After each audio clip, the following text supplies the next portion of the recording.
ఇప్పుడు no cost cough syrup తో 60 రూపాయల విలువ గల ఇన్హేలర్ పూర్తిగా ఉచితం. దెబ్బకి దగ్గు జలుబు మాయం.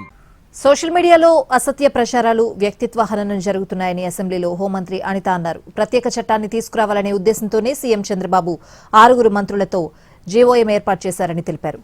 ఉన్న చట్టాలను పదును పరుస్తూనే పొరుగు రాష్ట్రాలైన కర్ణాటక, తమిళనాడు లాంటి మిగిలిన రాష్ట్రాల్లో ఎలాంటి చర్యలున్నాయో అధ్యయనం చేస్తున్నామని చెప్పారు. ఆస్ట్రేలియా, మలేషియా, సింగపూర్, ఫ్రాన్స్ 16 ఏళ్ల వరకు బాలికలకు సోషల్ మీడియా బ్యాన్ చేశారని, అలాంటి విధానాలు మన దగ్గర అమలు పరచడానికి ఉన్న సాధ్యాసాధ్యాలపై ఫోకస్ పెట్టామని వివరించారు. ఒక జీవోఎం కూడా దీని మీద చాలా ఎక్కువగా దీని మీద మీటింగ్స్ కూడా కండక్ట్ చేయడం జరిగింది 2 సార్లు. ఎలాగ మనం మరికట్టాలనే దాని మీద ఉన్న చట్టాలని ఇంకొంచెం స్ట్రెంథనింగ్ చేయడం ఒక ఎత్తు అయితే, ఈ చుట్టుపక్కల మనకి తమిళనాడు, కర్ణాటక, మిగతా రాష్ట్రాల్లో వీటి మీద ఎలాంటి చర్యలు ఉన్నాయి, అవే కాకుండా ఇప్పుడు ఆస్ట్రేలియా, మలేషియా, సింగపూర్, ఫ్రాన్స్ ఇలాంటి దేశాల్లో 16 సంవత్సరాల లోపు ఉన్న బాలికలకు ఎవరైతే ఉన్నారో వాళ్ళందరికీ కూడా సోషల్ మీడియా బ్యాన్ చేసే పరిస్థితి కూడా కనిపించింది అధ్యక్ష.